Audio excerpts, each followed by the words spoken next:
Бишкектеги айрым көчөлөрдүн багыт өзгөрүп жатса дагы, мэрия маршруттук таксилерди автобуска алмаштырса дагы, Бишкекте күн сайын автотыгындары. Бул автотыгындар эртең менен кечинде гана эмес, түштө дагы болуп жатат.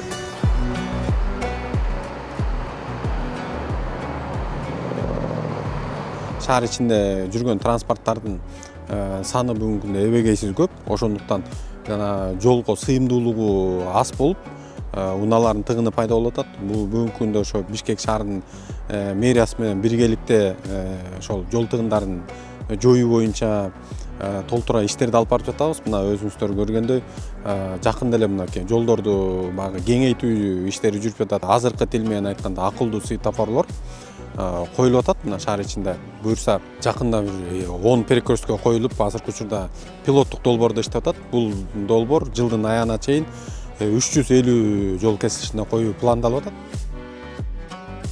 Кээ бир светофорлордо туура эмес туруп калган убактары бар. Кээде кошумчалар турат, мисалы.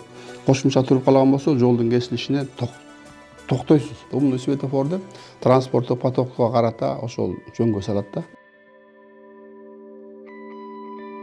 Жолдордогу тыгын жана жай кыймыл жөнөкөй жарандардын гана эмес, атайын транспорттун айдоочуларын да кыжырына тийүүдө. Себеби баарыбыз билген милицияга, тез жардам кызматына, өрт өчүрүү кызматына эң биринчилерден болуп окуя болгон жерге келиши керек.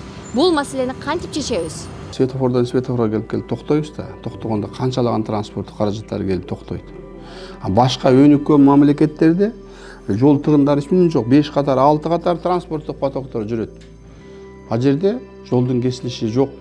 Себеби жол же үстү менен кетет, же асты менен кетет. Кесилиштер үстү менен, же асты менен кетет. Бизде андай жол жок да биздечи.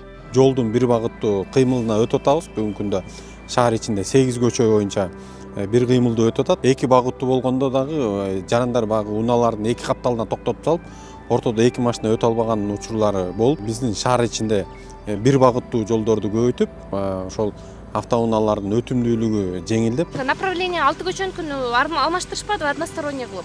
Есть какая-то разница? Бир аз жардам берип атабы? Пробка баягындай эле. Ал өзгөрүш жок. Ошондой эле кайра односторонний кылганы ал айланып калат да. Өзгөрткөн менен машина көп да биздечи. Каяка жылбасаң деле пробка. Көбүн односторонний кылып койду. Ал мурун двухсторонний болчу. Азыр односторонний кылып койду. Эми ошол жерде кириш үчүн айланып келиш керек. Айланып келгенде нар жагы баягыдай бош эмес. Жолдун баары забитый.